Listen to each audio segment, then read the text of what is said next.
वांगी जिल्हा परिषद प्राथमिक शाळा परिसरात मनमानी कारभार, मुजवलेल्या विहिरीत केली विनापरवाना खुदाई, मुलांच्या जीवितास धोका। वांगी गावचे थोर स्वातंत्र्य सेनानी व दानशूर व्यक्ती म्हणून ज्यांची वांगीसह पंचक्रोशीत ओळख आहे असे स्वर्गीय एकनाथ मोहिते तात्या यांनी गावातील मुले शिक्षण घेऊन सुशिक्षित व्हावेत यासाठी आपल्या नावे असणारी बरीच अशी जागा दान केली। यामध्ये जिल्हा प्राथमिक शाळा, या शाळेस अंदाजे 2 एकरच्या आसपास जमीन दिलेली आहे। या जमिनीवर त्या काळी टोली जंग अशी दगडी इमारत उभा राहिलेली होती व आजही आहे।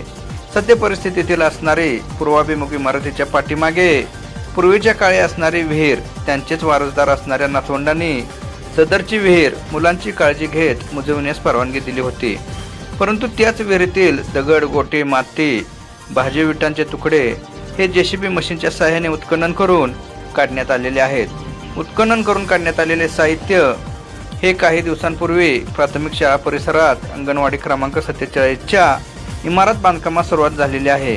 या इमारतीचे बांधकाम फाउंडेशनपर्यंत आलेले असून त्या बांधकामासमोरच शाळेतील मुलांच्यासाठी बनवण्यात आलेल्या मैदानावर सदरचे साहित्य ट्रॅक्टर व ट्रॉलीच्या सहाय्याने टाकण्यात आलेले आहे।